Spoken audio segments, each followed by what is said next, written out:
Yo people, what's good? It's Paidboy T and I'm back again doing another Drip Network video. Now in today's video we're going to be discussing the reservoir. I'm going to break it down, explain exactly what the reservoir is and how you can get involved. So let's get to it. Now firstly, what is the reservoir? So the reservoir is Drip's way of providing liquidity. So as you know, for every token there is liquidity, which is the money behind the token, how you can buy and sell into the token. So with the reservoir, this is where people, the users of Drip, can come on and they can provide liquidity. Now typically you would pair both the token and whatever the liquidity pair is, and you do a 50-50 ratio of both tokens into the liquidity pool. Whereas here with the reservoir, you only need to put in BNB. So you put in BNB and you're going to be rewarded in BNB. Just like the faucet, you can compound and you can claim. Now here is your total drops. So when you're putting in BNB, you're actually buying drops, which is the liquidity pool token. So you can see mine is just there. You can see your current stake. So this is the amount of the pool that you currently own. As you can see, I've only put in about 0.1 BNB, which means that I have a stake of 0.01% of the pool. Now, your rewards, you can see here. So, you'll just get rewards for whenever people are, putting into the reservoir, when people are taking out of the reservoir, and all of the fees, when people are buying Drip. You can compound, and here you can see the amount of compounds you've done, your total withdrawn, and your compounded total. The way that this works, there is a 10% tax in and out. So, for example, if I put in 1 BNB, I'll be taxed 10%, which is 0.1 BNB. Now, on the withdraw side, there's also a 10% tax. So whenever you're depositing into the reservoir, there's a 10% tax, and whenever you're withdrawing out your liquidity, there's also a 10% tax. From that 10% tax, to break this down, 5% of the 10% goes into the reservoir rewards pool. Now 3% is permanently locked in Drip liquidity, so this is to help raise the floor price of Drip, and that's the whole purpose of depositing into the reservoir. So, the primary focus of Drip is the faucet. That's where you stake and earn the 1% daily up to 365%, which you can compound. And then the reservoir is where you're providing liquidity to support the price of Drip. So if you want to help support the price of Drip, you want to be in the reservoir, because by entering BNB into the reservoir, it means we have more liquidity, which will help stabilize the price. Because if you've got more liquidity, imagine this scenario. So imagine a token that's got 1 million in liquidity, right? $1 million.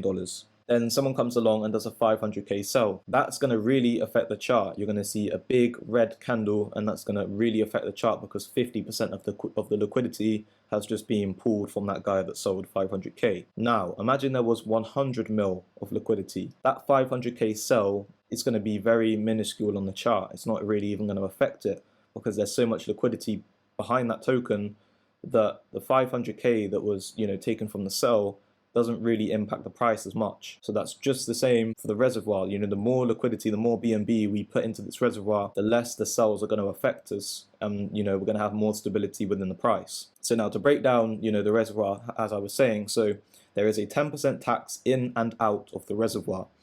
5% of that 10% tax goes into the reservoir pool. 3% is permanently locked in Drip liquidity to help harden the floor price, and 2% goes to all people in the reservoir. So to break that down again, there is a 10% tax when you enter and leave the reservoir, 5% goes into the reservoir pool, 3% is locked in Drip liquidity, and 2% gets redistributed to all of the people in the reservoir. Now, when you're in the reservoir, you have two options. Just like the faucet, you can compound or you can claim. Now, when you claim, you are claiming your rewards, so you are taking the BNB you've been rewarded, and that is going into your wallet. Now, when you compound, what you're doing here is you're taking your rewards and you're adding it back into your total drops.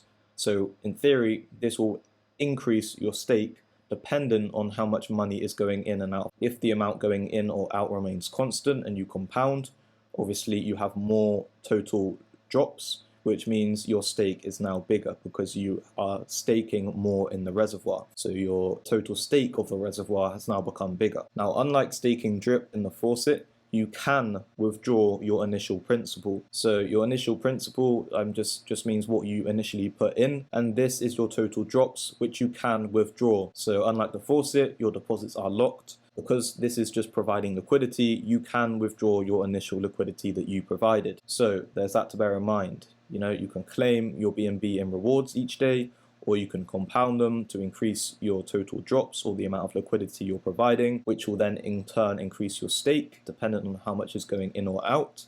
Or you could claim your rewards, and then whenever you want to, you could take out your initial liquidity. But I don't see why you would do that, because you know, you might as well just keep it in, earn the BNB rewards, and then you know, you're stacking BNB on the side. So essentially this is making you passive BNB.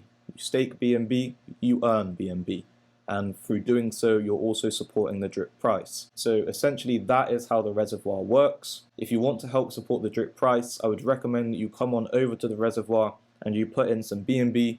If you think about it, we've got 7,000 players in drip. Now if each of them was to deposit just 0.1 BNB into the faucet, which is only $50, that would increase our liquidity by 700 BNB. So guys, that's huge. You know, if we all play a part, we all just deposit what we can afford, and we can really help boost the stability of the drip price. And you know, the more liquidity, the better. You want more liquidity, because if you've got more liquidity, like I said, the sells are going to affect the chart less. So that's what we want. We want more people staking in the reservoir. As I come into more BNB, it's likely that I'm going to start depositing some more BNB into the reservoir, because at the end of the day, you stake BNB and you earn passively BNB. So, you know, you benefit from doing this. Not only are you making passive BNB, but you're also helping support the drip price. So guys, I recommend if you've got any spare BNB, just to put some into the reservoir, as you will then be earning some passive BNB, and you'll also be helping to support the drip price. So that brings me to the end of this video. I hope that was a more clear explanation of what the reservoir is and how you can get into it, and ultimately how it's going to benefit drip. And I'll catch you guys in my next video.